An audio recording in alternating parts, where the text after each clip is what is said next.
ಇಷ್ಟಕ್ಕೂ ರಾಮಲಿಂಗಾರೆಡ್ಡಿ ಈ ರೀತಿಯಲ್ಲಿ ತಿರುಗೇಟನ್ನು ಕೊಡಲಿಕ್ಕೆ ಕಾರಣ ಜಗ್ಗೇಶ್ ಹೇಳಿದಂತಹ ಹೇಳಿಕೆ. ಜಗ್ಗೇಶ್ ಹೇಳಿದ್ದೇನು ಬನ್ನಿ ಕೇಳೋಣ. ಬರೋದಿಲ್ಲ ಮತಗಳು ಬರೀ ಕಾಂಗ್ರೆಸ್ಗೆ ಬರ್ತದೆ ಅನ್ನೋಂತ ಎಲ್ಲಾ ದೊಡ್ಡ ದೊಡ್ಡ ಮಾತುಗಳನ್ನ ಇವತ್ತು ತಳಕಮಳಕ ಮಾಡಿ ಮತದಾರರ ಮನಸ್ಸಿನ ಒಳಗಡೆ ಬಿಜೆಪಿಯೇ ಇರೋದು ಅನ್ನೋದು ಒಂದು ನಿರ್ಣಯ ಆಗೋಗಿ 100 ಸೀಟನ್ನ ಕೊಟ್ಟಿದ್ದಾರೆ.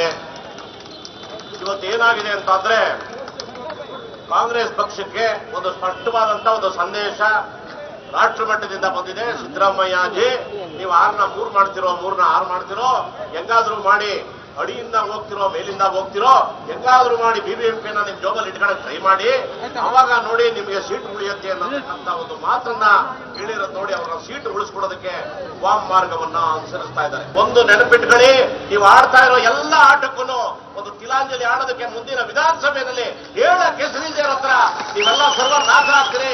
ಭಾರತೀಯ ಜನತಾ ಪಕ್ಷ 175-200 ಸೀಟು ಹುಟ್ಟುವಂತ ದಿನಗಳನ್ನ ನೀವೇ ಸೃಷ್ಟಿ ಮಾಡಿಕೊಡ್ತೀವಿ. ಅದು ಇವತ್ತು ಈ ನಾಡಿನ ಜನತೆ ಬಹಳ ತೀಕ್ಷ್ಣವಾಗಿ ಗಮನಿಸಿ.